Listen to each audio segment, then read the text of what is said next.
జై శ్రీరామ్ అండి. ఎలా ఉన్నారు? అందరూ బాగున్నారా? ఈరోజు ఉదయాన్నే మేము ఎడ్లపల్లి వెళ్ళామండి. ఎడ్లపల్లి శ్రీ యోగానంద లక్ష్మీ నరసింహస్వామి గుడికి వెళ్ళామన్నమాట. ఎందుకు అనుకుంటున్నారా? మా గ్రూప్లో సుధగారు ఉన్నారు కదా, వాళ్ళ అమ్మమ్మ వాళ్ళ ఊరండి ఇది. అయితే అక్కడ సప్తాహం జరుగుతుంది. 9వ తారీఖు నుంచి బిగిన్ అయిందనమాట. అయితే వాళ్ళ అమ్మమ్మ వాళ్ళ ఊరు కాబట్టి అక్కడ వాళ్ళ చుట్టాలు అందరూ ఉంటారు కదా. ఒకరోజు మీరు కూడా వచ్చి నామ సంకీర్తన చేయమని చెప్పేసి వాళ్ళు ఆహ్వానించారనమాట. అయితే మేము ఈరోజు వస్తామని చెప్పేసి అన్నాము.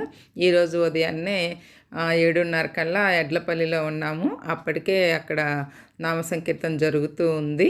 వాళ్ళ తర్వాత మేము కూర్చొని చేస్తామన్నమాట. ఈలోపు స్వామివారిని అలంకరిస్తూ ఉన్నారు. ఉదయాన్నే చిన్న చిన్న చినుకులు పడుతూ అసలు చల్లగా ఎంత హాయిగా ఉందోనండి. స్వామివారు చూడండి ఎంత బాగా అలంకరించారో, భలే అందంగా ఉన్నారు కదా. ఉంటాను.